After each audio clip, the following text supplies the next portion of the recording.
Wow. All right. Cool. In the last session, I'm in a chair. we'll get there. Your group was apprehended by PSO security specialists that were seemingly there in expectance of your arrival, having been summoned by Darwin Awase and being told that he was paid to bring you all to that spot. Your group was apprehended, put into carts, and driven off somewhere in the city before being overhearing on the radio the vehicles that you're to be taken to the penitentiary and psychiatric clinic for holding temporarily at the behest of the security committee handling this investigation. Upon arrival,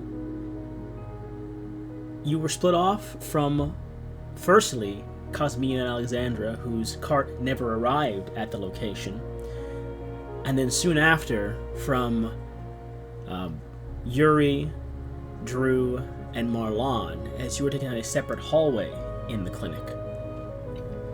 You guys found yourselves waiting at a lift. A phone was called. A lift rose from the basement level. You all found a doctor awaiting you all, whose tag read Dr. Mueller on it. I'll put in chat, actually. I never actually specified that that's the name for his thing. Is Dr. R. Mueller. Here you guys go. Putting it in chat right now. That's nice about Doctor about things.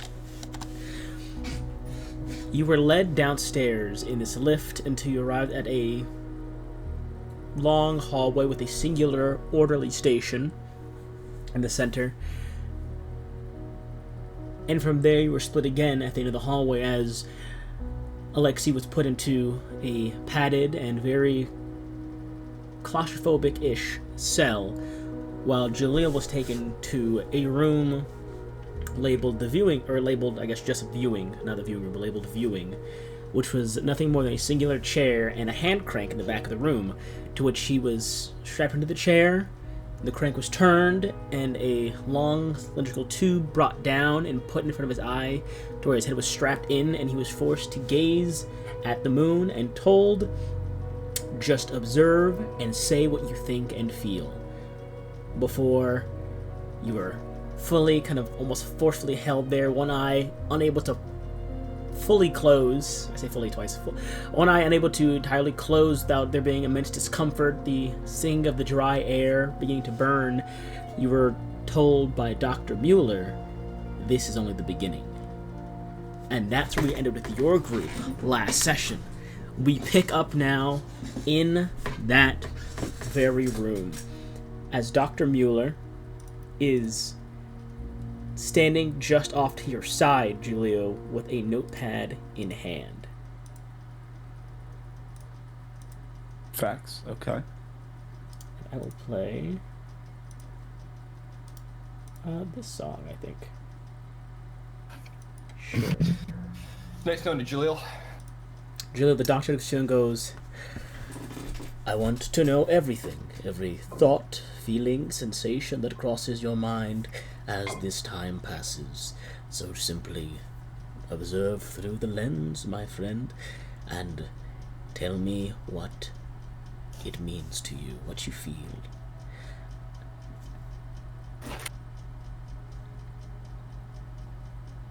Additionally, Fred mentioned Dalil, they did take Robert. He has been removed from you, your squirrel, as just as a heads up. Unless you'd have somehow tried... I mean, they pad you down. They would have felt the living squirrel in your jacket. Unless you wanted to find some way to really, really, really hide Robert. Explained. Like, put him in your fucking, like... What was the fucking... Asshole? No, like the Zoolander scene where you put it in your underwear when he's trying to get his fucking underwear out. Yeah. Like, unless you like, put it in, like, your... Unless you like squirrels in your pants type shit, you Robert know? wouldn't go for that. Just boof the squirrel. Yeah. But yeah, they did take but I would Robert. have tried to explain, like, this is... Okay, when they take him, I had to explain, this is not a wild animal. Okay. Please make sure that he's taken care of for the trouble that we are bringing. They will nod their heads, and you would have been told that they're gonna hold them. They'll hold Robert probably. I mean, they're not gonna keep him forever, but they're gonna. He likes berries. They are going to hold Robert at like an animal care center that you can eventually either come get him if you're found innocent, or they will find a way to take care of him or release him should you not be found innocent, which you basically be told. But we jump back to that point when he tells you to tell me everything you feel, every thought, sensation that crosses your mind as time passes while you look through the lens. If you'd be so kind. And he pulls a notepad up and holds a pen and just stares at you. Or like this is eye exam? No, friend, it is an observation of your mental well-being. I am a doctor, after all. I'm here to help you recover mentally. So look through the lens and tell me what you see and what you feel and what you think, because I know that somewhere in that little head of yours you might have some false beliefs about things that could be clouding your judgment. So I'm just trying to do an analysis is all, you know. Just take a look.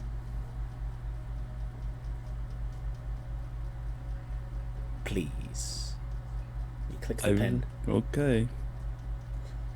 I need you to roll me. I peer through the looking glass.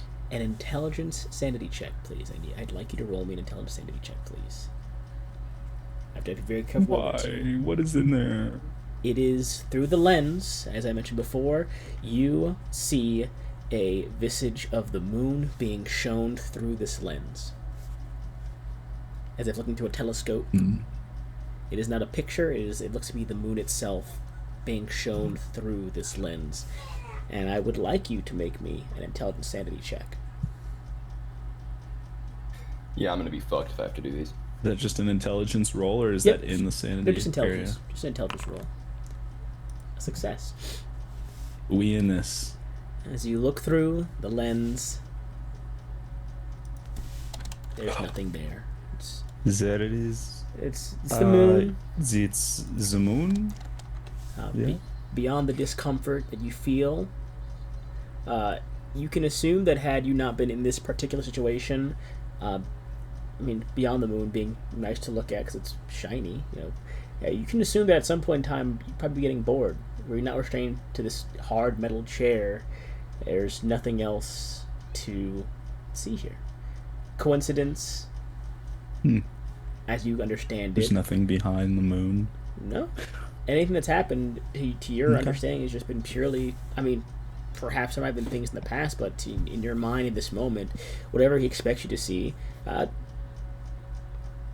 might just be coincidence you see nothing, because it's precisely just that, it's coincidence.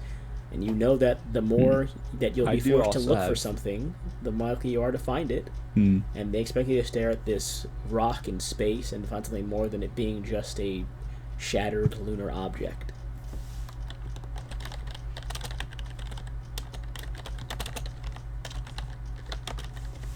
The moon, it's there are this, I think, of seasons of the year. I'm from Hermos, so. Okay. Alright. Nothing more than that? Just about seasons and... it's the moon.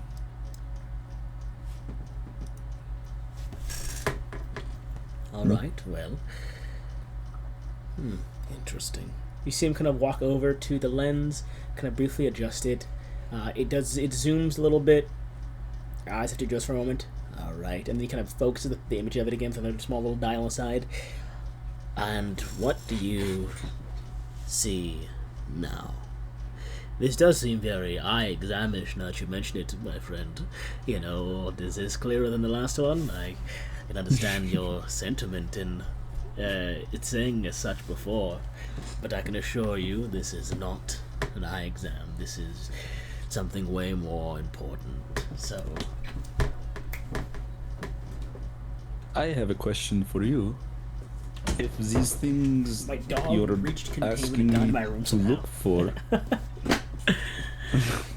So I need, as you are looking at this again, he looks to you and goes, so, with this new imagery being shown, it's a bit more zoomed in, what do you see now? What does this make you feel, make you think? Is it another picture of the moon? It is not a picture. This is just the moon. He has adjusted it to zoom it in a bit and make the imagery almost a bit clearer. I would like you to roll me a wisdom sanity check this time. Okay. God damn, Tarek! We lit. Jesus! Ain't nobody going crazy. He's cooking it right now. All right. Hold on.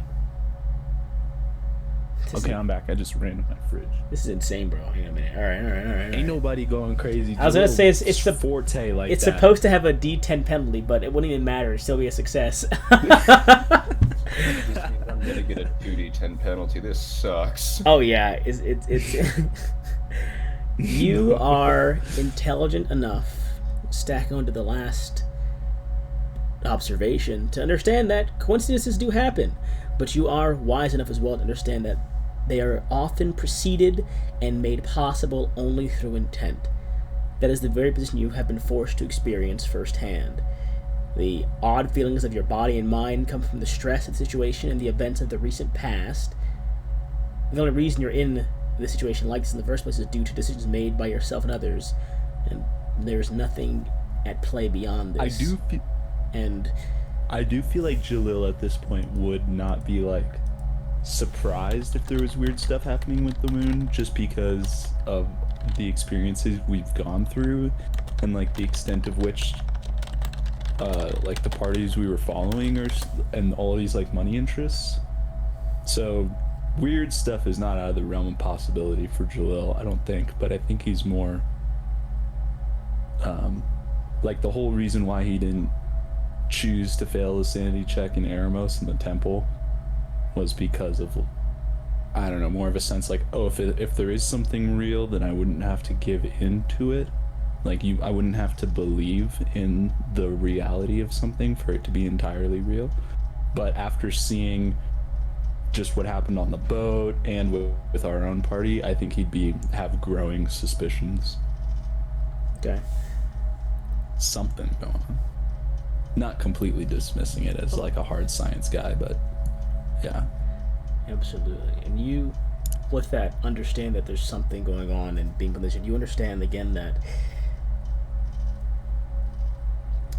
the events that have occurred to you have always been stumbled upon and not forced upon you.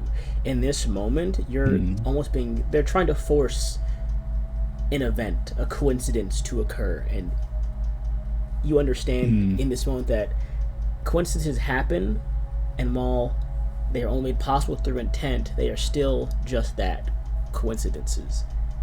And you are being expected to look here for however long, and for a coincidence to occur that might make you feel something, or perhaps even a placebo to which you believe you feel something that might not actually be there.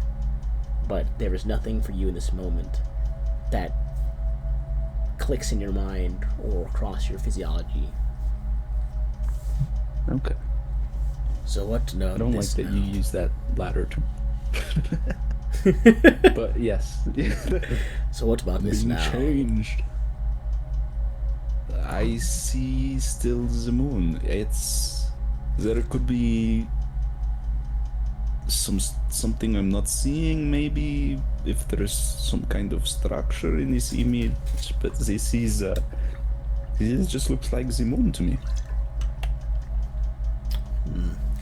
I was made to believe that you were a bit more far gone than this, so this color me surprised, I might say, with your insistence on there being nothing of note.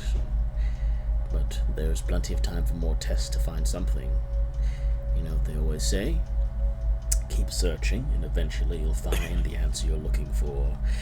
You just have to dig deep into your mind, my friend. And he once again adjusts the lens to zoom it out, almost to just be before it was like a zoomed in of with the edge of the moon being the full circumference, then it was zoomed in further to being like just a small spot on it. It is now zoomed out to show the moon is just a small dot far off in the distance. What do you feel now, Jalil? Be so kind as to explain to me your thoughts and feelings in this moment. I need, for this last one, a charisma sanity check with a 2d10 penalty. Okay. Oh, shit. Oh, we do not ball. We do not ball. I rolled 2d10 and subtract it. Oh, hang on. I need to point that. hero point that. Shut up. What a fucking break this will be. What are you talking about? I don't see it. Oh my god! One more d10. 11, so a 9. Damn. So this is Now we charisma need to follow failure. on. You need 22 seconds. Alright. As... What did you say? Did you say 1 second, Talk? Are you here? Okay, I just got him, so. Oh, you're good. As you are Wash my staring hands. at this zoomed out imagery,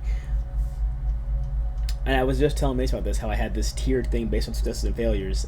This particular thing I'm reading to you now, Tarek, is charisma fail, Yes. but intelligence success and wisdom success. So this is only made possible because you passed the first two that you gained this one, motherfucker. I was like, God damn, there is one for passing all three. Which we'll find out. You're almost there. You're almost there. Yeah. As you were staring at this small lunar dot in this dark, starry sky, the understanding that free choice might be an illusion at times has not been lost on you. You've always felt somewhere deep down inside you that perhaps there was something more to this life than what you perceive. That does not mean it is something incomprehensible. Instincts, genetics, societal standards, belief, upbringing, everything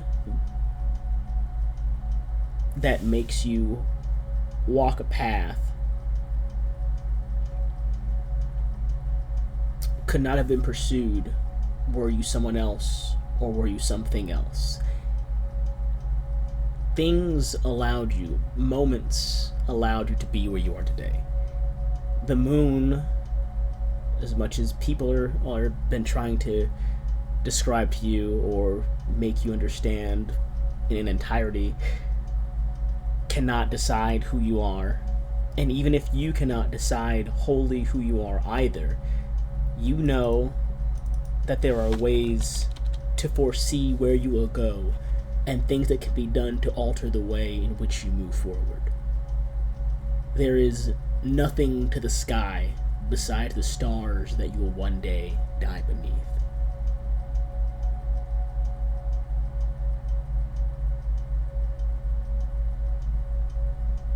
And that's what you get from that sanity check.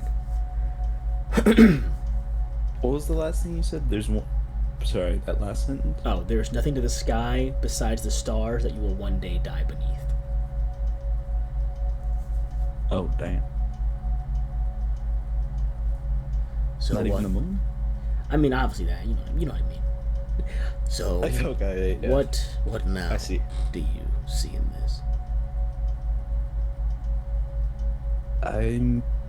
It's, you know how a story like brings you through gates to understand, Yes. I guess, the path. I feel like I have a absence of this, but at the same time it's not, I don't know, maybe predetermined in a way. It's I guess unsettling. I feel out of my shoes in a way. Does that make sense?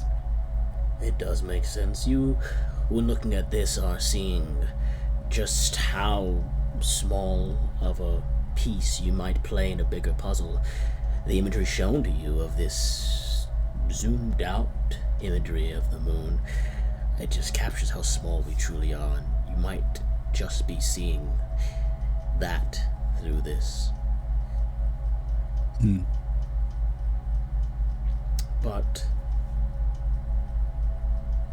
there is still yet to discover in that mind of yours. This little thought you had is just beneath the surface of your mind. I can assure you there's much more to be found, and many more exciting tests to discover who you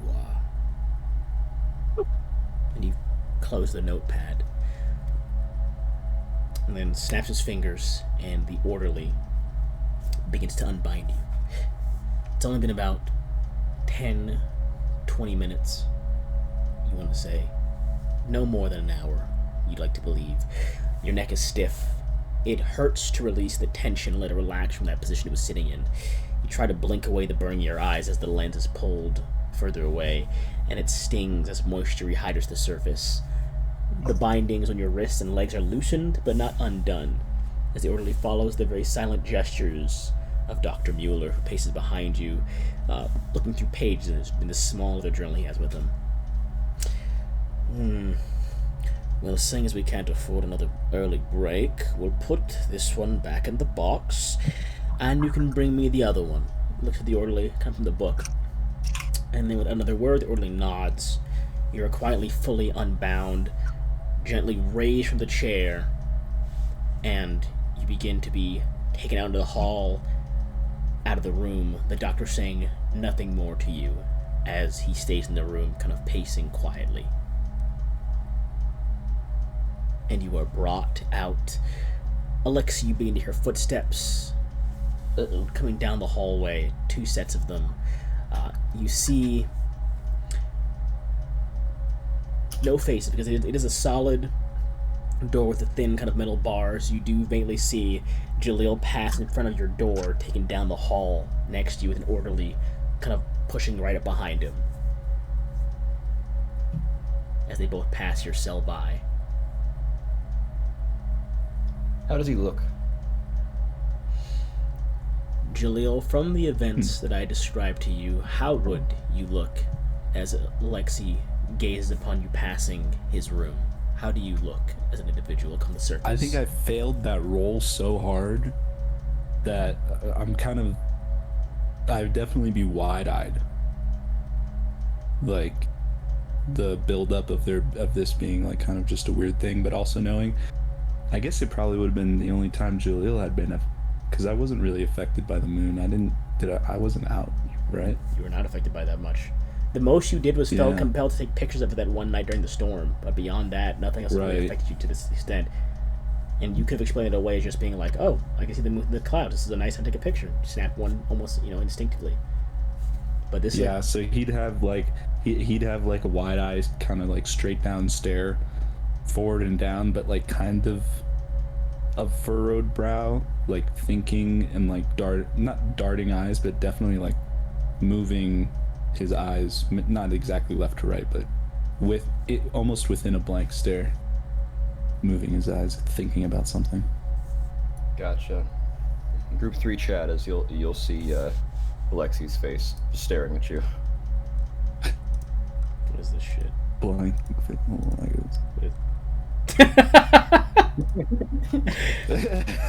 Oh, you wait staring for long, Alexei. You hear maybe like 20, 30 feet down the hall left of your room, a door opened and then shut and locked as Jaleel, you're put into the same small padded cell with a bed, sink, toilet, cushioned floors and walls where you could stretch your arms out to their full length and touch both sides of the room.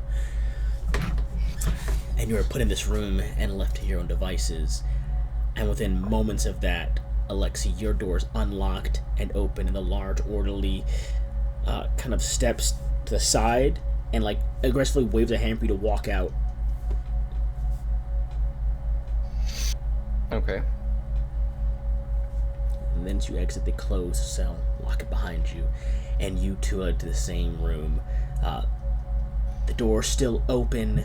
As you're brought in the corner, you see the doctor is currently sitting in the chair with the straps and binds, with one leg crossed, kind of looking through his notebook. And as you enter, his eyes widen. He smiles. You're not sure if it's the light gleaming down, casting the shadow over the lower half of his face, but the smile looks uncanny and unpleasant as he smiles in your direction as you're around the corner and stands and goes, Mr. Alexei, please come on in. He stands up, gestures to the seat, and you can now see the straps and binds there, the long cylindrical metal tube kind of off to the side of it, and he goes, have a seat willingly, please, if you would be so kind. Oh, okay. It's just a simple test to get a preliminary understanding of your mind is all. Just to get a baseline. Looks like an eye exam. you and your friend must be very close. He said something quite similar, but I can assure you it is not an eye exam. But I can see the similarities. Yes, I can. And the smile immediately drops on his face, and he nods to the orderly, who begins to bind kind of strap your arms and legs to it. They kind of adjust the head rest for your height and build, and kind of snug your head in there before strapping it in and bringing the lens close to your eye. And you two are shown just the moon encompassing the entirety of this lens, as it is the original picture or image or showing that Jalil has of just the moon encompassing the entirety of the surface. You can see just the faint bits of darkness on the edge where the moon is kind of in the space. And the doctor goes, "All you need to do, Mr. Alexei, is just tell me how you feel and what you think and any sensations that cross your mind as you observe the sky above us, my friend." And he walks off to your side and opens the notebook to a different page, clicks the pen, and goes, "Whenever you're ready." And I need you to roll me an intelligence sanity check, please. Fuck you. Or rather, I would like you to roll me an intelligence sanity check. Fuck you. Let me go to my features. Let's go, Alexei. Strong head was taken too literally in your upbringing, and as such, your ability to avoid mental influence is not the best. Subtract a D10 on checks made to avoid being entranced or confused. Let's go, Alexei. Alright, intelligence sanity check. Let me actually move your sheet to group 3 for right now alongside Gilio while I'm at it. God damn! What is with you guys? What is wrong with you? What's 1d10? It is still gonna be, unless I don't think you get a 10, a D10 can make it below a 50. Let's just see, we'll see what happens. Okay. You fucking freaks. 78. You fucking freaks. Oh yes, I remember this one. It was a good movie. I will recount to you the same thing I recounted to Tarek, because he passed the check. Beyond the discomfort, it's just the moon. You could find yourself getting bored having stared at it for too long, but it is just a broken up rock in space. Pretty one, but it has caused you some issues surrounding its existence in recent time, but looking at it now, it is just a rock. Why has no one made a mission to fix the moon? I'm sorry, what? You seem kind of stop writing. Why not just build a big ladder and go up there and put the pieces back together?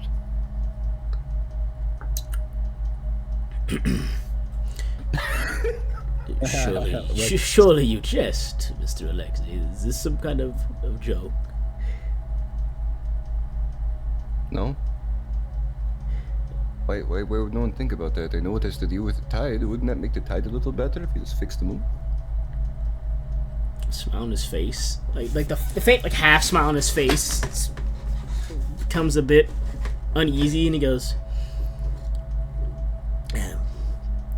"Possibly, but we're not here to discuss." I'm sorry. Where are you from, Mr. Alexei? I'm from a small village. Just to the west. I'm a fisherman. Start taking down notes. As soon as you say small village, start taking down notes. As soon as you say small village and mention fisherman, you start taking a bunch of notes in his paper. Of course. Well, let me do this then. He adjusts the lens and goes, "Perhaps you just couldn't see it clear enough." And he zooms in now, took just a small portion of the moon's surface, and goes, "Okay, what do you see and feel looking at this image, Mr. Alexei?" And he clicks the pen again. This one has a D10 penalty. Okay, so 2d10. Yes. Wisdom, sanity check, please. If you... Wisdom. Okay, this is a little better for me. Fail. I rolled 2 1s on you might now. I'm gonna hurt you guys if you get the exact same thing back to back. I'm gonna hurt both. Oh my goodness! Holy Skyward. Well. Yeah. Yeah. Call back. Yeah. Wisdom fail, intelligence success. Looking at it this time, you begin to understand a few things come to your mind as you're thinking. You are not meant to understand some things on a complex level, and the machinations of possibility and the events that coincide with the outcomes far later of possibility are one of those things. You are here in this moment, and even if some action set an avalanche that led you here, there's no definitive answer that can be certain it was anything involving the moon. There are, however, tens of thousands of people across hundreds of years and generations that could have led humanity, and by proxy yourself, to this very moment, to being here, looking at this, having these thoughts. And that is what comes to your mind in this moment.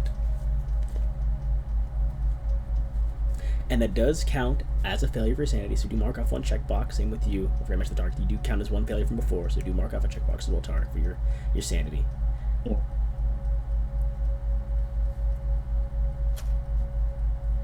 Alright, I will mark off a check. They got Robert up on one of these eye exams. He's pinned up like crucified Jesus pinned up somewhere, looking at you know how they do like the insects and they. Oh my gosh, no! But not like through him, but just like that. Mr. Alexei, what did this make you feel?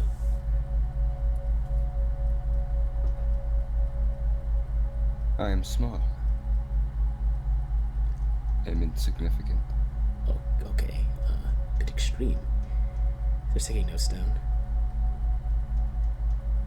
I am little fish in big sea. That is a good observation to have regarding the situation of all of us as people. When you say sea, what exactly do you mean sea? Do you mean the world? Do you mean society? What do you mean by sea in this moment? Well, I spent most of my life on the ocean, fishing. The sea is alien here to you. It is one of the only places where human is not the apex. Where we truly are just another form of prey trying to work our way through a massive ocean, through a massive scale. Why is where the stars are and the moon not so different? It is emptiness with little glits of light. And you believe that you are a fish in that emptiness? Aren't we all? Yes. Yes. Yes, we are. Good. Very good. You're beginning to understand some things about yourself and perhaps about just some facets of life that theorists have been pondering for a long time. But yes, very good. Very insightful, Mr. Alexei. Very insightful indeed. But in all seriousness though, why don't we fix the moon? Like seriously, I think that's something that we need to work on. Well, seeing as the first flying vehicle was just created not long ago, it'll take a long time before we can get a vehicle that far up to fix such a thing. We have a very long project to do. And that implies we can even fix something so far and large, something so wondrously unreachable. But people will try, and when they can't, and when it drives them mad, I will be here to help them understand everything about themselves and as to why it has driven them mad. But we are here for you today, Mr. Alexei. And he walks over, this kind of calmness to him, just the lens again, it is zoomed out to show again the smallest gleaming dot of the moon in the center of the lens, almost like looking into someone's eye yourself, like this, with the moon being the pupil. What does this final one make you think, Mr. Alexei? A charisma sanity check with a 2d10 penalty now, which for you means 3d10. I'm so sorry. That's literally my lowest stat. I'm so sorry. Alright, first off. God damn, man! What is wrong with you freaks? 3d10 penalty, so very good chance I'm still gonna fail this. You gotta get like a, what, 21 on these 3d10? No! Why'd you roll so good? Or bad? Was it a 1 there? No! That's still a fail. That's a 59. That's a success. A 50 or above is success. Oh, is it? Oh, yeah, it's 50-50 chance. That's a larger margin. All right, well that is charisma success, wisdom fail. Gabe, you know I don't fail these for some fucking reason. Yeah. Out of everyone in the party, I should. Yep. So you failed wisdom, you passed intelligence, you passed charisma. God damn it. You ball. Okay. Good day. What was that? I think last session I rolled like under 50, maybe 4 or 5 times. Dart? Or something. What's up? Can you hear me? I can hear you. What's up? Hello. Anyways, Alexei, your sense of self and your certainty that the things happening here are man-made and human-observed moments gives you an odd sense of security. Even if you cannot understand or put together the piece of the puzzle, you know there is a puzzle. You may play a part in it, but you are uncertain as to what that might be. The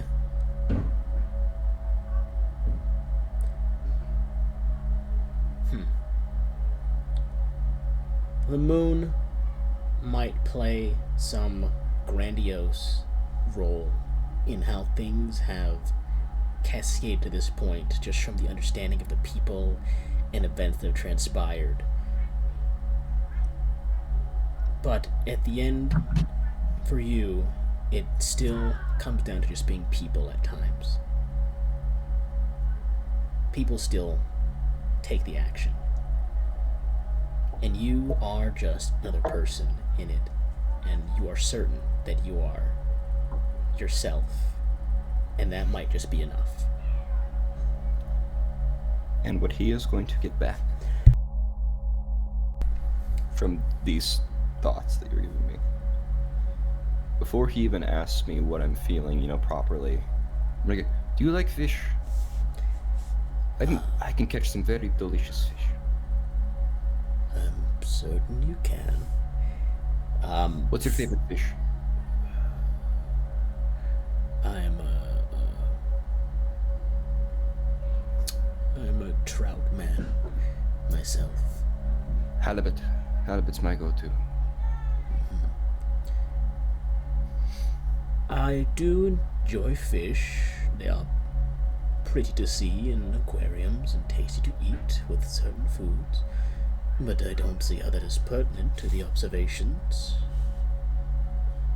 Oh, I thought I answered you. I thought that was if I like fish. That is your observation to looking at the moon, is that you like fish? Yeah, it's good. It's calming, it's relaxing. I like to look at the moon when I'm out on a nice long night. My dad is a religious person. Moon's nice. It's pretty. And It guides me home. Thanks. All right. Writes down the notes. Very well. There was one time when I saw a thing moving behind the moon. That was strange. Eyes kind of widen. Roll me wisdom or intelligence, and this can be this is sight-based. Wisdom. Oh, of course, right? Right, of course, right? With the sight base, so I could try. You add a D10. Yeah. It's gonna do anything. And the motherfucker. You motherfucker, there's no fucking way. There's no fucking way. You made me this way. His eyes widen, his head then goes, really now you thought you saw something moving behind the moon. Yes. Like a shadow through the cracks. It was strange. And a bunch of people were jumping off a boat when they were looking at the moon. Unfortunate. Their deaths in the middle of a storm. Yes. Strange. Truly unfortunate for them. Very much a shame. Truly, truly. Wish we could understand what made them do it, but at last they are not here. And your answers are sufficient for now, but there are plenty more ways and methods you will use to uncover a bit more of those inner thoughts of yours as we move forward, Mr. Alexei. But for now, I suppose we're done here. And he waves a hand to the orderly as he closes his book and begins to turn the crank to rescind the tube back into the ceiling, and you are unbound and released. Your eye hurts to blink because it's been open for so long. It stings a bit, but it does kind of rehydrate again, and you are led down the hall, Alexei, back to your room. Jalil, you hear two sets of two sets of feet coming down the hall and stopping about 30 feet off to your right, around where you had previously seen Alexei's cell. It opens and then is closed, and both of you are left in your rooms. The doctor will kind of pace in the center of the hall. You hear him you see him walk past your room, Alexei, and then kind of stop in between your room and Julia's and goes, "Tomorrow is a new day, which means a new test.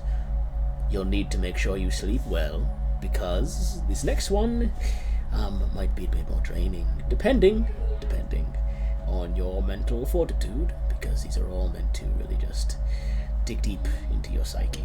So, could I get a glass of water? There's a sink in there. Good night." And he walks Thank off. You immediately hear the sink turn on.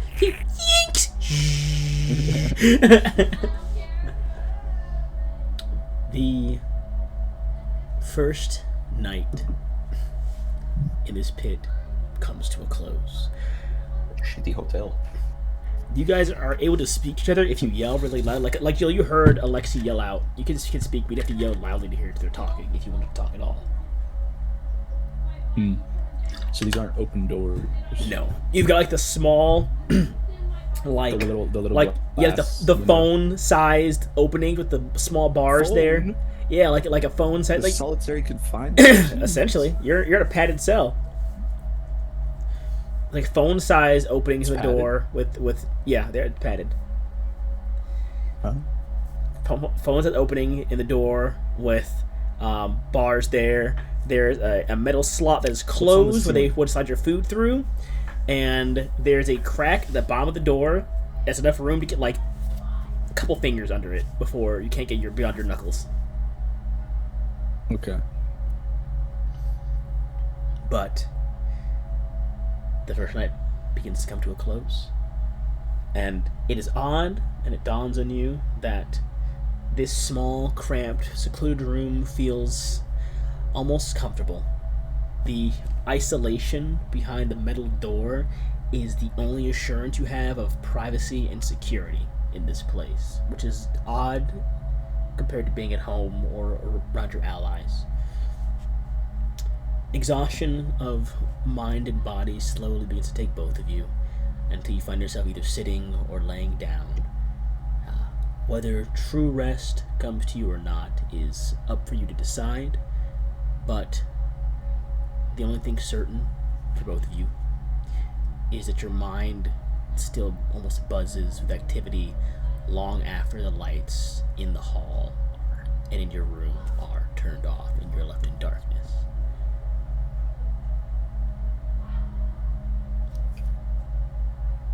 Time to eat. Well, first things first, I'm gonna go. Food? Jalil! Yes. Let's play I Spy.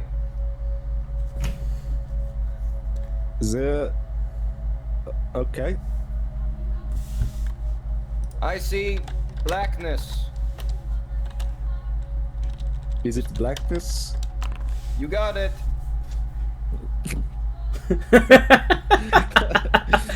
Anyways.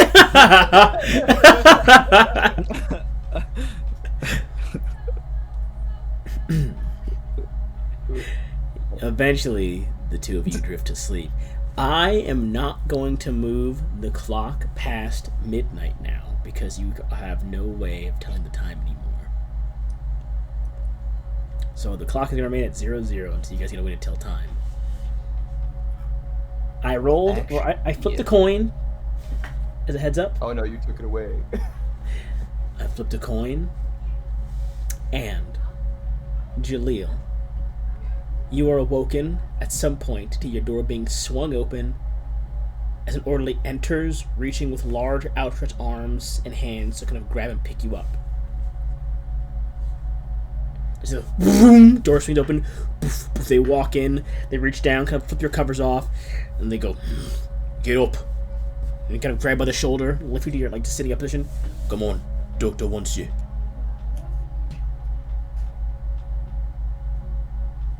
Me?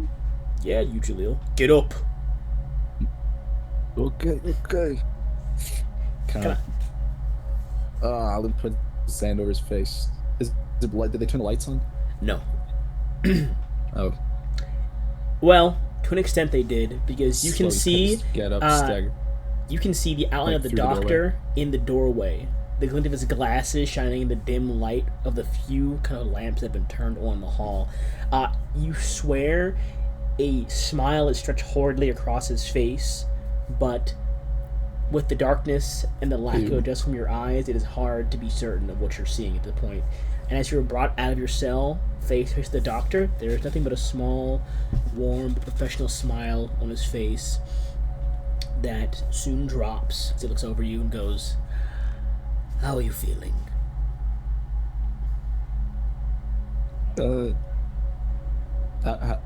How many? I'll ask. I'm not sure. How many hours has it been? It has been 6. Well, I guess I could have got. I don't know. There's no window, right? No. You are somewhere underground in a dimly lit corridor right now. You would hear this ruckus in the hallway, Alexi, if you were a light sleeper.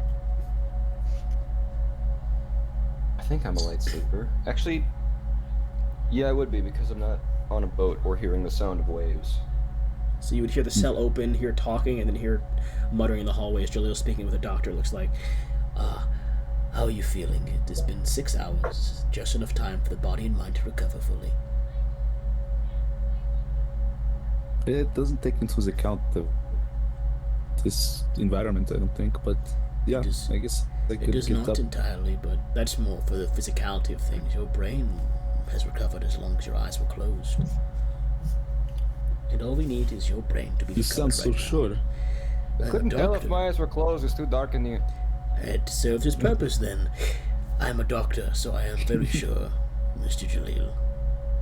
Now if you'd follow me. Don't trust him. He prefers trout. I chuckle. This way, please. You are led Okay. down a hallway, escorted by the orderly, the doctor leading the way, until you arrive at a door labeled Exposure. Oh dear God, we're getting electroshock therapy.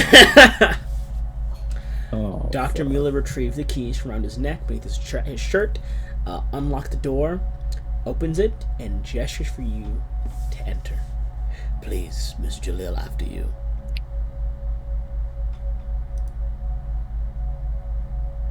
Okay. And I will describe to I'll you. remind you, maybe for the record, I am from Hermos, and we have different medicines over there. Yes, different medicines, but we are all human. We all have the same brain. To an extent, of course. You will experience things roughly the same as anyone else. Theoretically, that is. So, the orderly kind of ushers you into the room. Within the room, there are 4 small chambers or pens, much like what you would find in a barn or in a farmstead. The pens have glass windows adorning metal doors that peer into each area. And as you are kind of ushered toward the first door, the orderly opens it, and you see within is a piece of stone that is of a blue-gray coloration. Orderly kind of gives you a gentle push in the back. Recognize this stone. Roll me. Kind of see-through. It is not, but roll me either intelligence or wisdom. Let me check your sheet actually, because if I recall, where are you?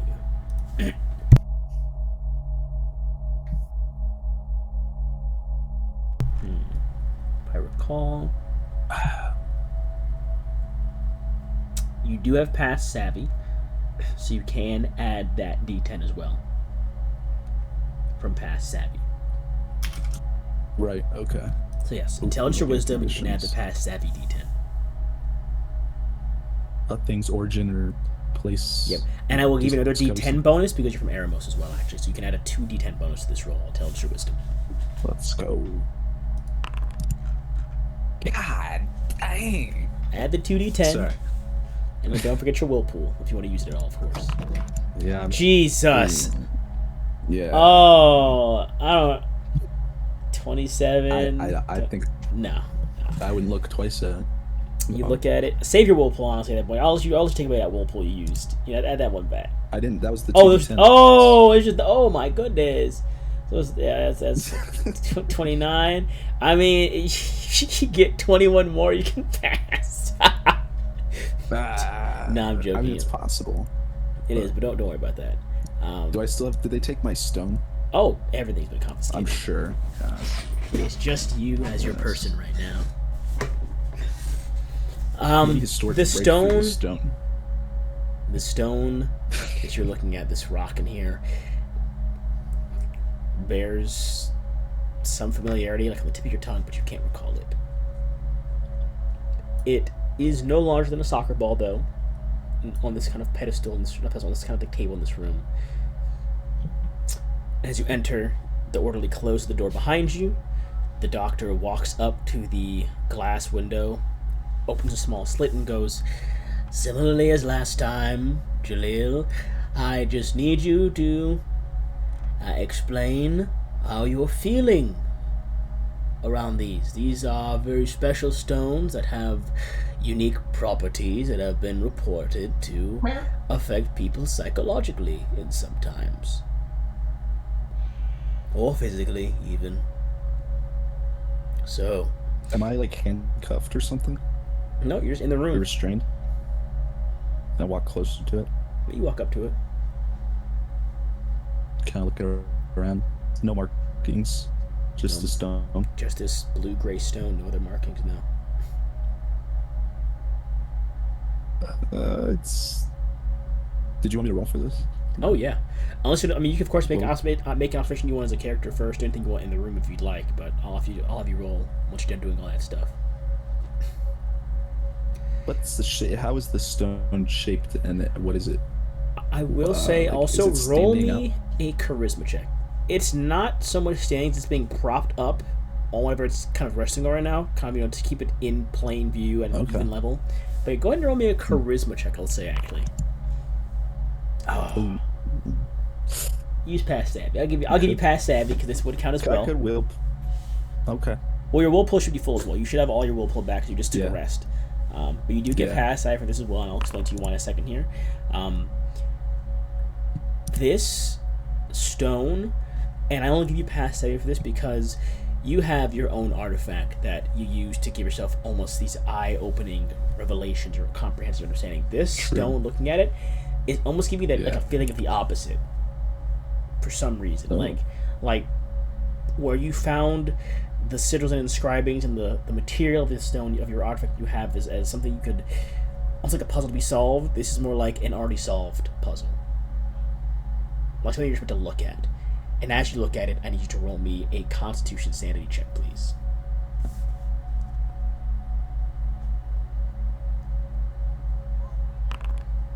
Oh. And as you have the direction of just already looking at an already solved puzzle, it's a beautiful rock, beautiful stone.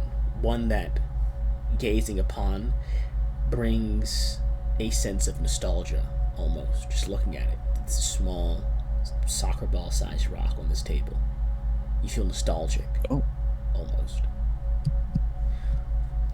How do you feel, Mr. Jalil? You've gone rather quiet and stopped pacing, I've noticed. This is like a sense that I've seen this before, or some kind of sense of completion or something, but also a nostalgia almost. I see. There are plenty of explanations for that we can get into during the final summary of this room, Mr. Jalil, that I'll describe to you in time, but a few things you might be shocked about once I talk to you regarding this, especially being from Aramos, as you keep mentioning to me. The door is opened. The orderly ushers you into the next pen, the one just to the right of this one. That does... So you said it was like a soccer ball shape? Soccer ball size. It was not shape. It's like size. It's just a piece of like an uneven, unpolished, like carved rock. Okay, I got it. Like it's not been smoothed over. It's still like jagged and, I mean, smooth over ish, I guess, to an extent. But spherical, like a almost, like, yeah. Strangely spherical. I'd say strangely. Or just like kind of like a rock. Like no, yeah, like meteorite spherical, like something that burned up, coming in kind of spherical. Oh. You've seen rocks this plenty of time. This rock, you know, definitely looks like it has been smoothed by either, you know, like a shooting star falling or water over it in a river, I'd be able to tell or by sand. The surface, like it's not like sandstone. No, not like, sandstone. Or like granite, where you'd have like jagged edges. It's more like. Yeah, it's is it? It's well, like. We'll get there. Don't worry. We'll get there. I got you. Yeah, okay. We'll get there. The next room has a stone of the exact same coloration, but it is larger. About as big as an apple crate. Same thing as before. The door closed behind you. You didn't pop. This is a very quick test, Mr. Jalil, so... do your little rounds again, observe it, and tell me what you feel. Okay, yeah, I'm looking closer at the surface of the stone then. I will allow like one more intelligence or wisdom check with a past savvy being added to it. Okay. God damn!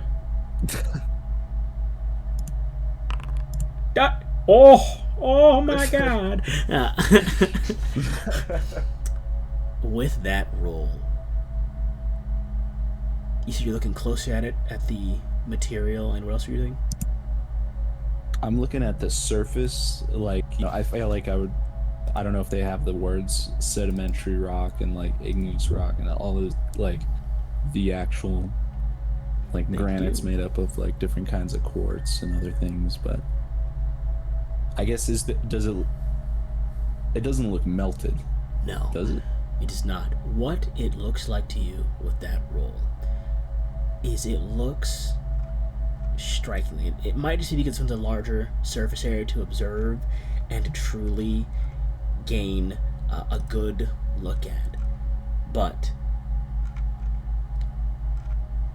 this rock bears remarkable, almost one-to-one similarity in coloration, material, and the way it's been weathered and compounded in the stone it is now as the Tower of Solidarity in Eremos and Patrida. The large spire that is in the center of the Gyre Ward in Patrida was also a blue-gray stone, but it was one that had been carved into its structured shape. This looks to be just the rock as it might have been, and you do know that this stone is most likely a meteorite, because there was stone similar to this at the fragment of ancestry in Petrita as well, which is itself was a more smooth, polished azure blue colored piece of rock. This stone is almost definitely something that came from the stars.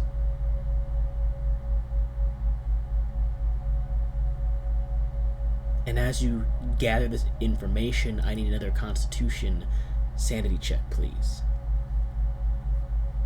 Was I supposed to take a strike on the last one? Yes, you do. And because you failed the last one, this one is a D10 penalty. I'm so sorry, Tark, but this place is going to really mess you up the more you fail. Oh. Ooh. Remember, you can use your will pool to counteract a penalty if you'd like. That might be worth it. I think on the last one, it sent me over. Oh, it did? I think I had a check already. I don't know if that was old but I had a check already. That might have been. I mean, I think remember you guys all lost one because of the time off you had, but I think that was just there from before. So you would be at. I would be at 2. So 2. Then now. So you were at 2 before, or you're at 2 now? 2 before. Okay. And then this would be the third check. So yeah, you're at the next tier. Which I believe is that your first time. This is your first time being disturbed. Yeah. Mm. As you look at this stone, your gaze is transfixed on it. It brings you comfort, enough to where you suddenly find yourself wanting, almost on the edge of your toes, trying to step closer to look at it.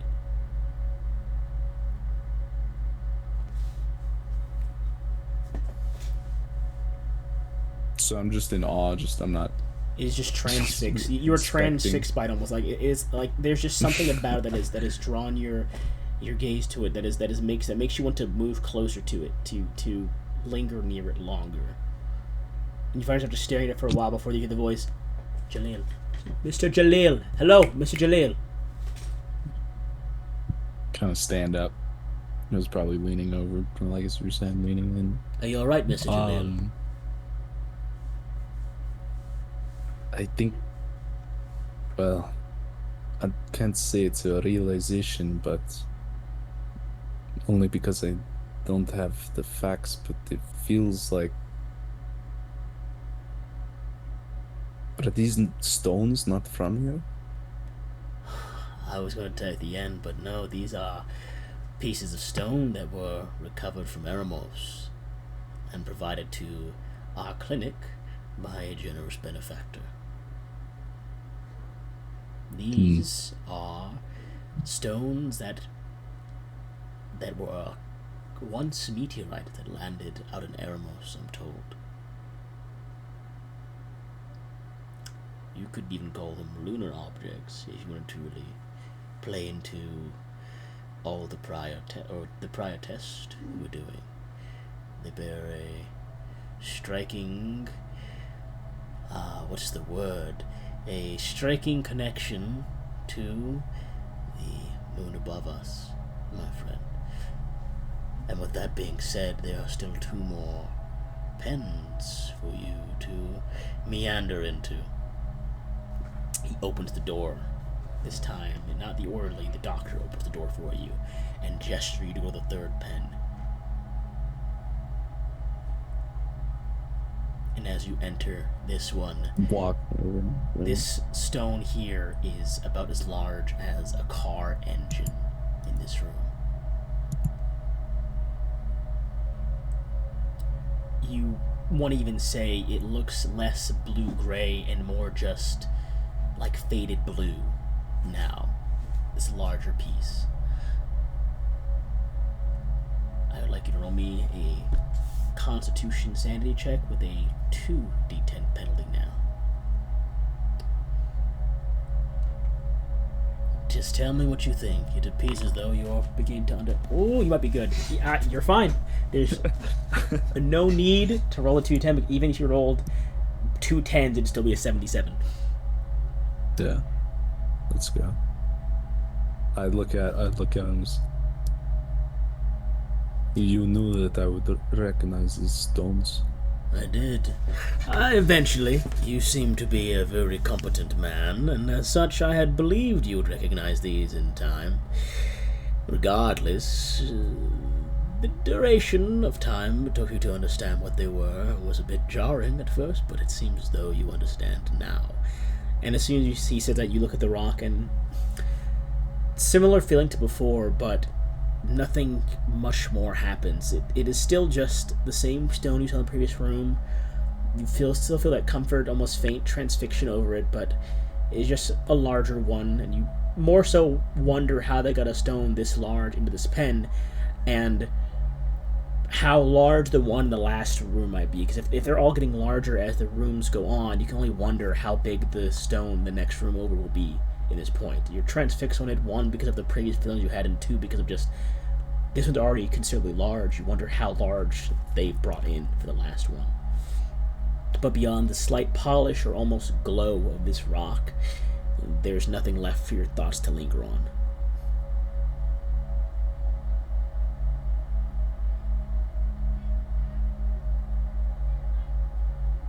Anything to observe, Mr. Jalil, or have you had your time in that room? You don't seem to be as interested in this one as the last one, I'm afraid. I think I've seen... Jalil made the connection before, and he's seen these in Eremos, the same stone, made into much larger structures.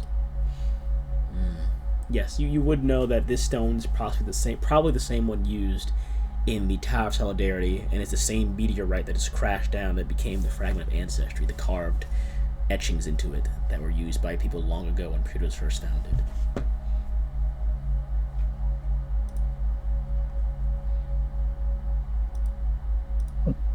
Then, I mean, yeah, I guess you can just say, I can only assume the next one will be different or larger. Larger, yes. Different, it is up to your interpretation. If you really want to understand it, you will understand it. There's a certain... how do you explain this? A certain wisdom in truly letting the mind wander to understand these things, and I can only implore you to do as such. It makes it a lot easier to find comprehension and oneness in self when you just let the mind wander, I find. But it is a personal decision. And the pen is opened, and you are gestured to the next room over, the fourth and final one. Remember that there is something there. You had seen it previously for a moment. If you would just look deeper in, perhaps, you'll find something here too. And there's almost a cold, sinister chill when he said that this time. This stone in here is about as large as a dining room table. It takes up almost the entire room and leaves you very little space to walk in this room. And you first wonder how you can even fit this in here, how they got it down here, before you find your eyes once again drawn to it. And I need a final Constitution Sanity check with a 2d10 penalty, please, because you did pass the last one. It's not 3d10 now, it's just 2d10. So one final Constitution Sanity check. Can I remember the bazaar, if anybody had ever given me any tips or told me stories about meditation and hold almost like in my hands an area of my thinking to fail the check? If you wish to do that, roll me a charisma check. You definitely can, but I wanted to see how well... I'm just failing the check. I know, but I'm saying roll me a charisma check as well. I'll explain why I say roll me a charisma check as well. 80. You recall the wisdom of... Almost all history in Eremos is told orally. You recall the tellings of an old woman in the bazaar that detailed to you the ways to recede into your mind and remember anything you desire, to find peace and security in the memories that built you up to being who you are now, the kindness and the joy and the little things. And because you rolled this and succeeded, you were able to recall this not only for the sake of failing this willingly, because you could do that anyways, but by doing this and failing this, by choosing to fail this, but by passing this charisma check, succeeding, you do not take a sanity fail, even though you choose to willingly fail this sanity check. And as you fail this check and recede into your mind to fail this, I would like you to recount to me a fond memory of Jalil's childhood, one that is stuck with him to this very moment.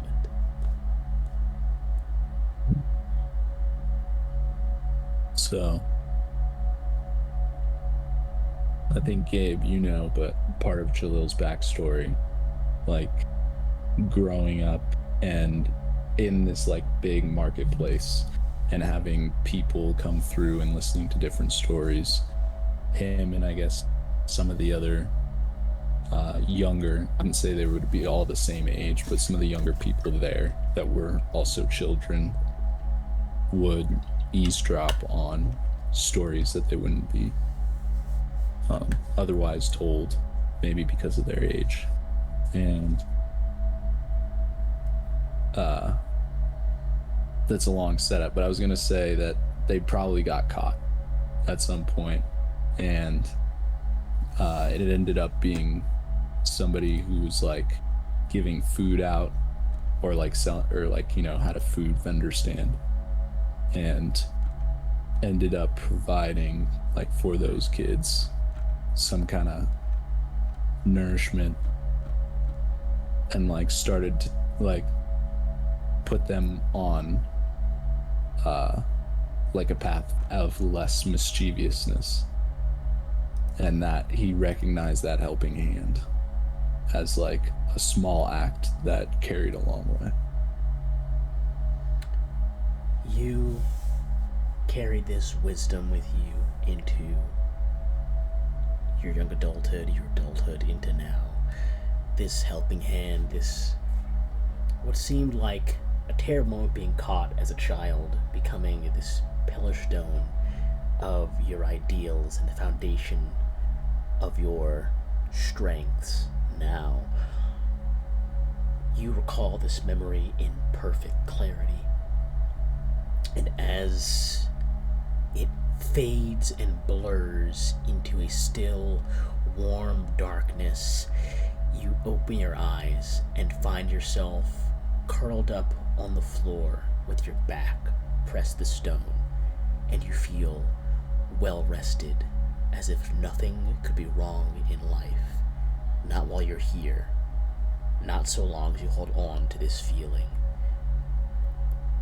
But a part of you also knows that had you not found that security in your memories from this meditation, you would only have the security of this feeling from being near this stone as a reason to why you're feeling so rested and secure. Were you not as wise, or not as learned, or not as benefited from the tales and wisdom of those who you've spoken to, you might have found yourself attributing this peace and security to the stone itself. But because, again, of the success on Rakan's meditation, there are two halves to you. One half that feels like this stone, this room, this presence is why you're feeling so relaxed, is the source itself. And the other realizing that because of who you are as a person today, you have been granted an opportunity to feel how you feel now without it being almost a necessity, almost a drug. You aren't required to any other stimuli beyond yourself to feel at ease. As much as this stone tries to intrude upon that and overwrite this feeling, the wisdom you have from your past keeps you focused and grounded. And the doctor is not at the glass. You see the orderly there, and they kind of wave someone over, and as you begin to stir and awaken on the floor, the doctor walks back and goes, Mr. Jalil, you've been asleep for, you see him look at his wrist, about an hour. Now, are you feeling rested and well? I guess you could say that. Yes, you had gotten close to the stone and almost began to trance towards it before you sat down and passed out, it seemed.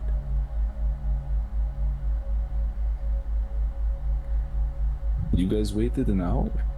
I mean, I went to grab myself a coffee, but the orderly has been waiting here for you for most of the time. I believe I owe them my thanks for luckily I got here in time as well, but they were here observing you to make sure you were alright.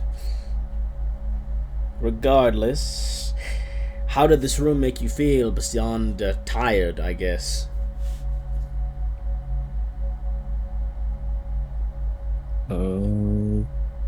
I guess it made me remember. Remember? Remember what, exactly? More of a feeling than I guess, event, but I saw one.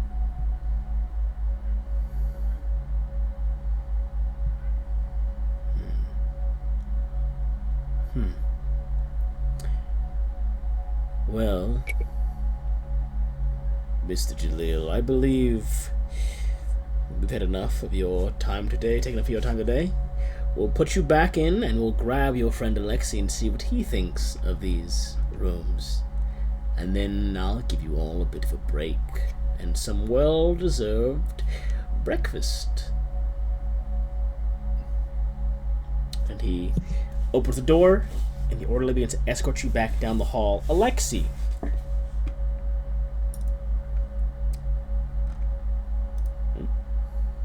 Or gift. Yeah, no. No Frank Castle now. You see Jalil pass your room by after being gone. Jalil, things in the room going from pen to pen was about like 5-10 minutes per pen. About 5-10 minutes per. Being 21 for that last hour is something different. You know, you didn't feel like an hour passed there. You felt like you were looking at the rock, then you blacked out, opened your eyes on the floor, and minutes had gone by. Alexei, you heard Jalil talking in the hallway and then walking past your cell almost an hour and a half ago. And he's just now walking back. An orderly is kind of guiding him back towards the cell, and they both pass your small window as they are walking in the hallway. That's all they see.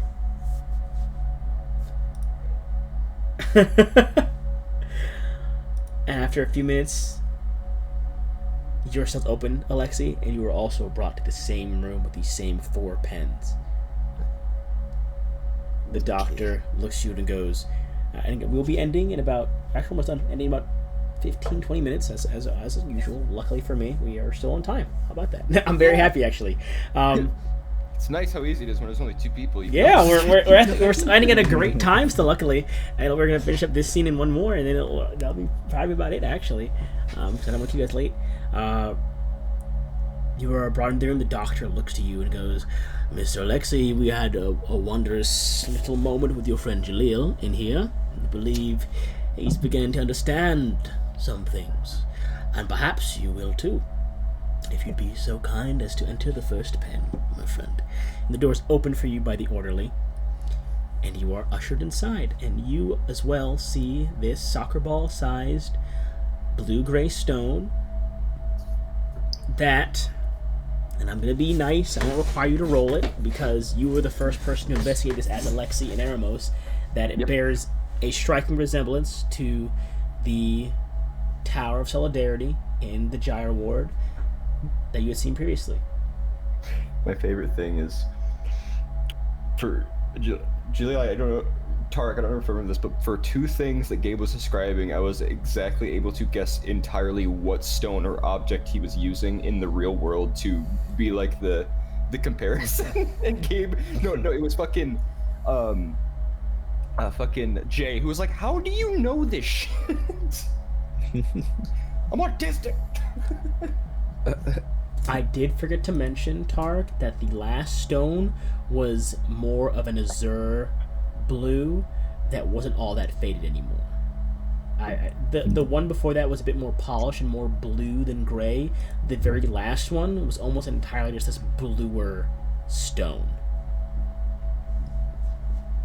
Still the same stone looked like to you from your observation, but perhaps a more polished or less, I guess, weathered one. But entering the room, Alexei, a Constitution sanity check, please, as you begin to look over this stone and see almost the exact same rock you had seen in Patrida at the Tower of Solidarity when you were investigating and looking for connections to Vincent. With my minus 1d10, I'm assuming, because I'm fucking dumb. It is. Well, let me read this real quick. Because while this is a sanity check, let me read this real quick just to be certain before I give you that.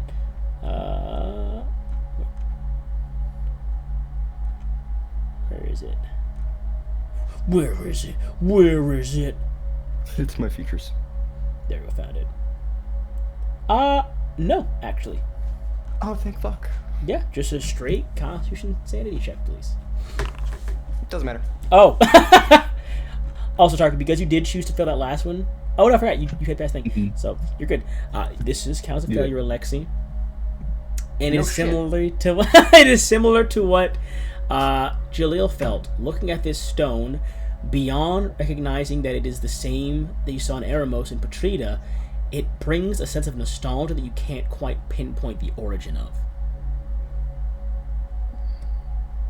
Like a sense of like, this feels like I know this. This feels right. It's like eating your first Baconator. Sure. The doctor goes, Mr. Alexei, is everything all right? I know this stone. Stony stone feels stony. Ah. You see his eyes were wide. His eyes like kind of wide for a second, and then he goes, ah. And his eyes closed like back normal again. The stone, of course. How does it make you feel, though, Mr. Alexei? Like a memory you can't quite recall, but you know you've had. Sense of nostalgia. A sense of feeling like you've seen or been to something, but not where. Like when a smell is carried on the wind, and you remember your youth, and then it's gone again. Is that something close to what you're saying, almost? Yes, like I've never been to Honorsworth World, but I feel like I have. Honorsworth World? Yep. Just make him a fucking amusement park. Just make him a fucking amusement park called Honorsworth World. Yep. If anything, it'd be called Honors World. Okay, if anything, it'd be called Honors World. Honors World. It's now canon. I'm not making Honors World canon. If Alexi can promote Honors World as a fucking like aquatic theme park, sure. But until then, there's no Honors World. It exists. I'm gonna talk to Char About making Honors World? Make sure Honors World is a thing. Oh my god. You'll have Disney World in this world. Anyways, the cell is opened and he goes, this is great. Let's keep this going. This flow going. He opened the next cell.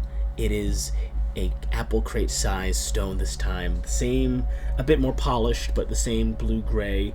And he goes, once again, try and hold on to the feeling of nostalgia and just, what does this make you feel? Physically, more so than mentally this time. Another Constitution sanity check, this time with a 1d10 penalty, please. Okay, first. I salute.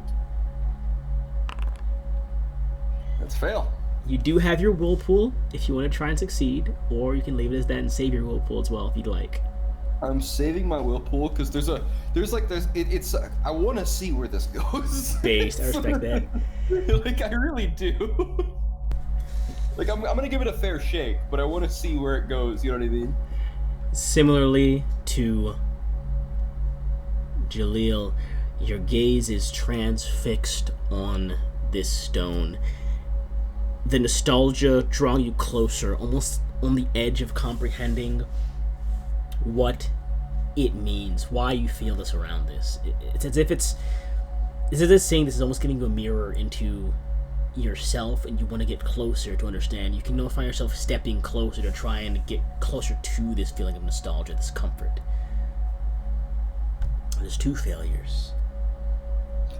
Mr. Alexei. In character, and myself, that kind of sounds like a blend of both. Alexei is trying to listen to the doctor. Alexei is very much like actively trying to listen, which is the reason why I didn't want to use a Whirlpool, because like, yeah, part of me wanted to like to fail, but also there's that resistance, that just almost innate human resistance to, you know, to want to not, but at the same time, there is that curiosity of wondering why you feel that nostalgia that you almost want to like delve into. You know what I mean? Yeah. It's like, I want to know, but at the same time, I'm also scared, so there is still resistance there. You know what I mean? I gotcha. Okay. Yeah. Mr. Alexei, what is this one doing for you this time?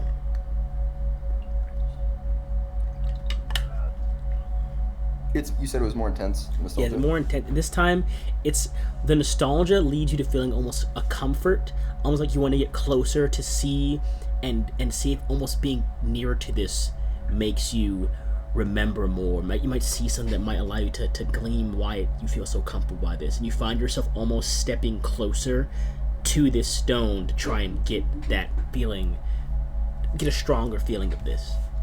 Can I roll just like another check to see like if Alexei would just go straight up to the stone? Roll me either, I'd say, charisma or wisdom. Okay. I'm gonna say wisdom.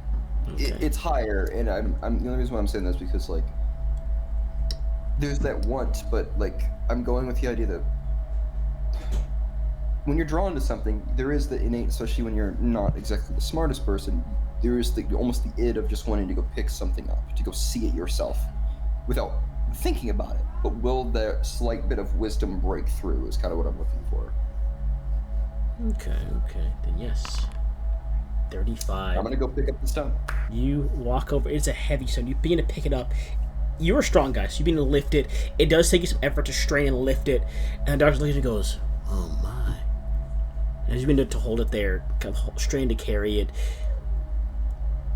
your eyes becomes kind of almost. Your eyes are transfixed in the center, almost a reflection of your face, faintly in the crudely shiny, reflective surface of this stone.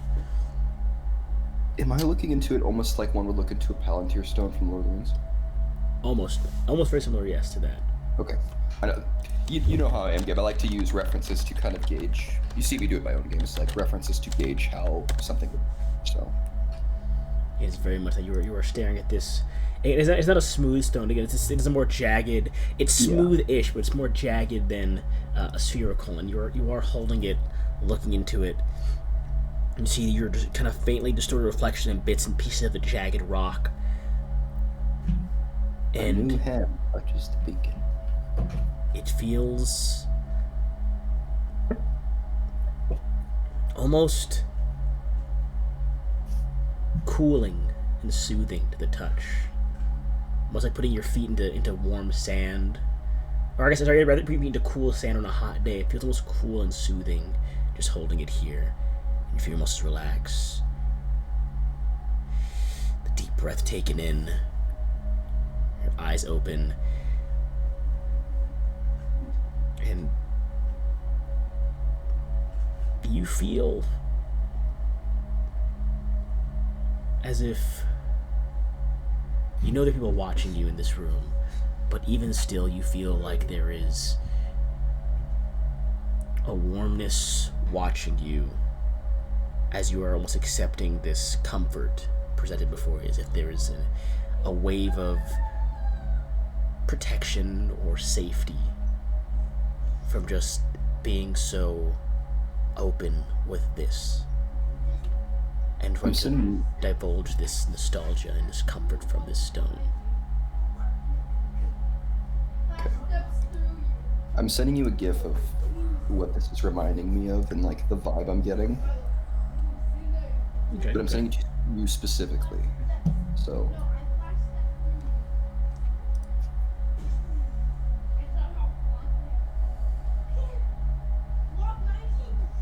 You know, I can definitely see that.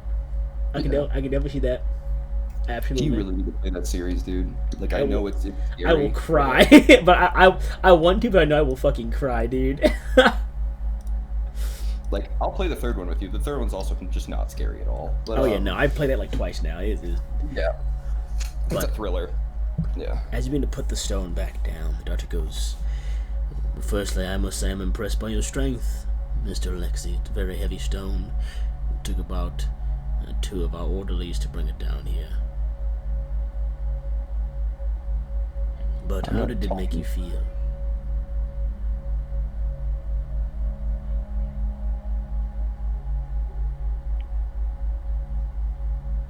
Hold. Good. Wonderful. He is saying this almost absent-mindedly right now.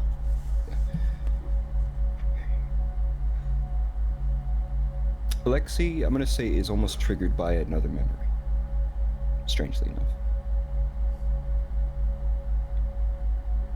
I know I'm adding some additions to your thing, and tell me if it's off base, but holding this, Alexei's holding it in a memory comes to mind of holding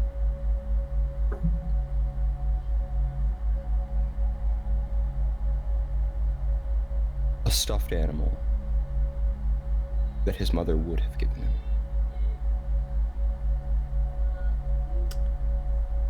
That is actually very good, because I'm gonna actually, with this touching of this stone, we're gonna skip the third pen, and I'm gonna count this moment here as the same third pen dialogue, because you are accepting this in this moment as you feel like you're holding this animal. It is almost that and more. You feel like there's an ease and calmness here.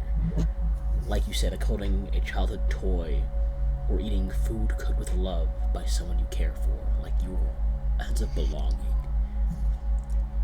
You've felt anxieties before about anything involving lunar objects. You felt the ease of your brain when you had entered the pyramid, and the pain you felt just moments before you crossed the precipice onto that pyramid's plateau. Unlike the ease you felt in the pyramid or the anxiety you felt approaching it, this feels almost like somewhere in the middle, as if because you have stopped at this point of comprehension, you are just safe enough from the anxiety, but just held back enough from that clear-headedness. Just a nice middle ground. A balance. Of wondering if this is the relief that my father feels in the Sky Mother. I think that's the name. It is. Yeah.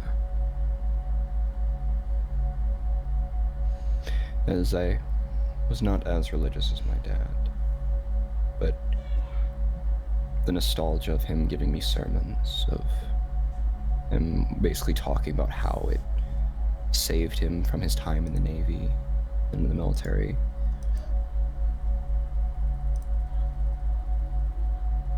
Is this what he meant? This feeling of just letting go, of embracing a hug. My mother died when I was, I think I was in childbirth, if I remember correctly. Or when I was young. I can't remember exactly what it was.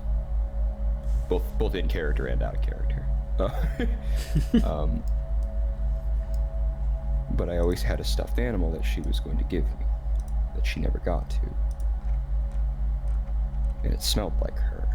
Everyone told me it smelled like her because it was sprayed with perfume that she had.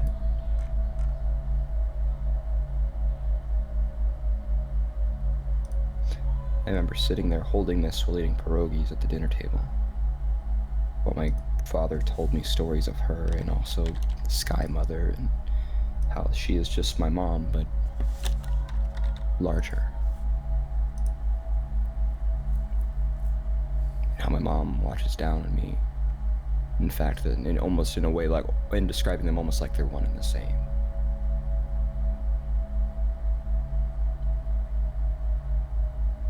And whether that was just to give me comfort or to, you know, in a nice way, religious indoctrination, didn't matter. And I'm feeling that again, like I am 5. Hearing this. Seeing this. Even though the stone is heavy, I could hold it for days and never put it down.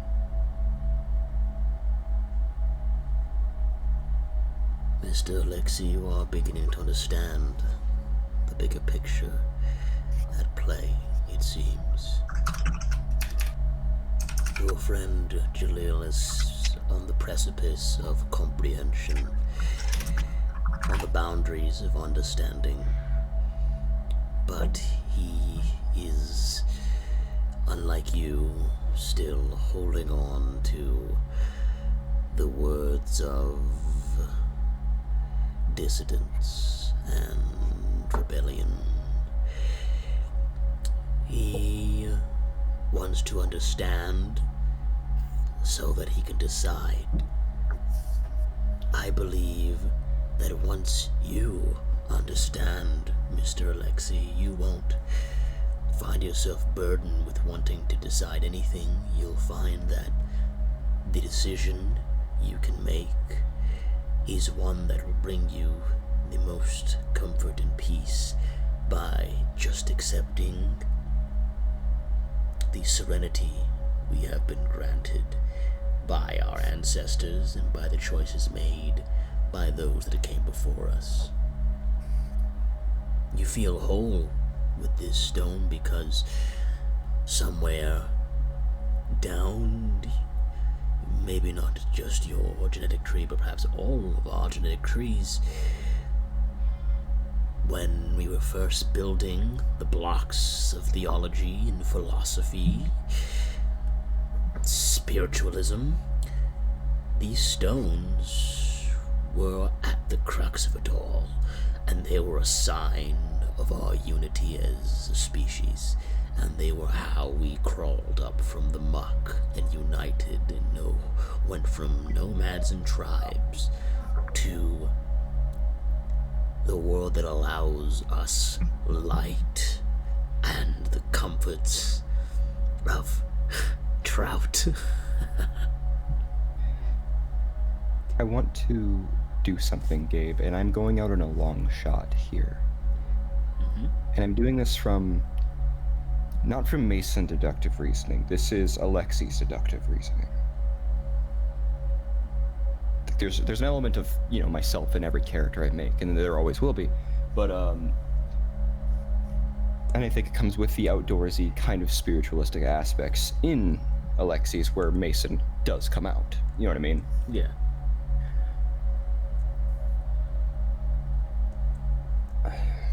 Alexei is thinking back now on his earlier, somewhat joking but also like half serious comments about fixing the moon, and the idea of, you know, this makes him feel whole. What if that's the point? The moon needs to be fixed.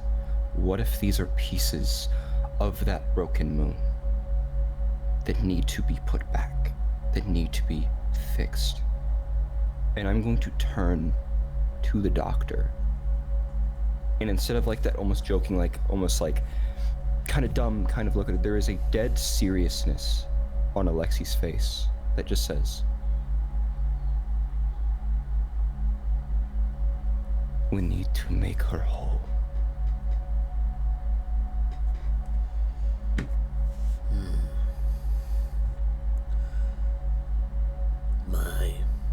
My dear boy, there are there is something that will eventually come to you. Someone that will eventually speak to you. And when they do, you will understand that she is whole, and that we are the ones that will break her if we are not careful. And that is what I'm trying to help you understand here. These pieces you see are tears shed by a mother worried that her children will forget her. And we cannot do that. There are some things better left buried in history. And the more we dig up, the less the children require their mother to tell them stories of the past, and the more they begin to infer on their own and leave the nest behind. She is whole, and just as you feel whole in this moment, if the people that you have been following succeed, the mother might become the twin sister, and then what? There's no caretaker to look over us any longer. And you are beginning to see that. Roll me another wisdom check based on sight, please, in this moment. This is a very good one for me, so hopefully this works. I will give you a D10 penalty as well, or sorry, D10 bonus as well on top of your already bonus you have with your thing because of what you're doing as a whole. I am willing to also use my whirlpool dice depending on how this goes. Wisdom based on sight, you said? Yes, indeed. Okay, let me use my bonuses. That's very good. Yep, 2d10. Ooh, 85. So, 85. Fuck it, whirlpool.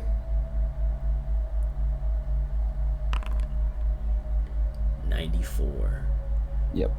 You see in the dimness of this room, beyond the reflectness of the lenses, an almost bluish glow behind the eyes of the doctor as he's looking at you. You're not sure if it's reflected off the stone in the room or off a distortion of light in the glasses, but as he looks at you with sincerity and tells you all of this, you do see that almost glow behind the eyes that fades back into the normal lightish blue color that he already has for his eyes. Were you there? No, you weren't. That was I've watched every VOD you've sent though, so yeah, no, I was going to make sure that was Nasir and Lucian that were there for that part when they were talking to the man in the room. But it is there behind the doctor's eyes faintly, and he goes, "One day you will see things as you should, and this drive to abandon blissful ignorance for painful comprehension will seem like a foolish endeavor, and you will understand what it means to find true peace of mind once again. And that is what I'm here for, to unlock the secrets of your mind and give you that wholeness again." The orderly kind of taps off my shoulder and goes, "We've talked too long. It appears as though we must forgo the last room. However, I believe you have done yourself a great service today by being as inquisitive as you are, and that your drive to understand might make up for the lack of the final rooms you would have been placed within. Thank you, Lexi." for being so understanding. I believe you made a great breakthrough today.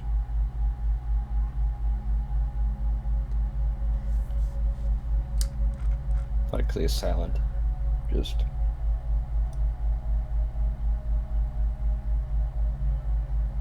Should I be marking sanity checks, by the way? I know I marked 1, but... You failed 2, so just mark off 2. I'm also going to wish something to you real quick. Okay, let me go to... Alright, mark off 2. Alright, I'm officially unstable. There you go. Oh! That's basically an extra D10. Nice. You can just add that in there. Don't give it a title. You can title whatever you want it to be, but that is something that is acquired from this. Hell yeah. Orderly, please take our guest back to his room and bring them both lunch or breakfast. I have to depart for the morning. We will speak again this evening. Okay. And he exits, and the orderly ushers you back to your cell. Jaleel, after about 30 minutes, you hear Alexi's cell open and close. And then not too long after that, the footfalls of the orderly that brought him there recede back down the hallway.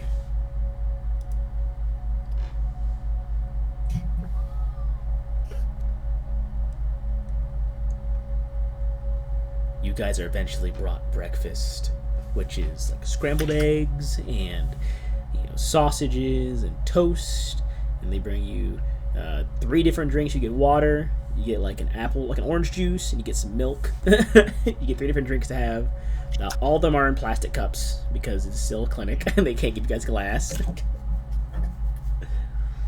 And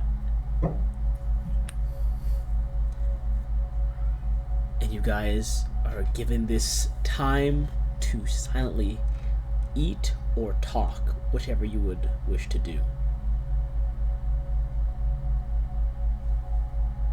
I will actually change the music to this song. Jaleel and Alexi, what do you two do? Do you speak at all during breakfast? I'm going to eat, but Alexi, who's normally very, kind of talkative, is very quiet. Probably the same. Did Jalil have that vision that you said, or that I said, or was that just the memory for the? You did. That was you going through the memory. That was a real memory you had. Okay. But it felt like it was an hour, but it felt like I just passed out and woke up on the ground. Precisely, yeah. Okay. After probably be a little shaken up, a little shooken. After about an hour of finishing eating, a shadow crosses in front of both of your doors. A piece of parchment is slid beneath each of them individually. Each of them kind of the slit at the bottom. And then the shadow vanishes down the hallway. Why is your voice doubled? I don't know. And as the shadow recedes, the footfalls walking away at a pretty expedited rate, you hear the faint creak of your doors being just gently opened by like motion or wind as your cells are unlocked, and these pieces of paper are slipped under your doors, left at your feet. What do they say?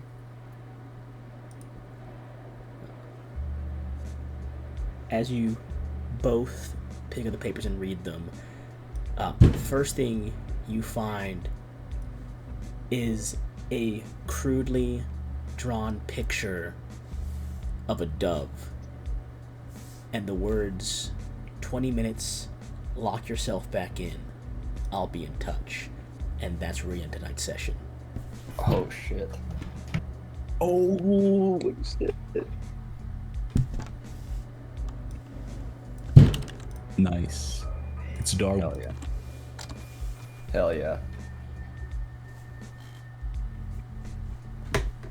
What you playing, guys? Dang. Fuck, What man. is it?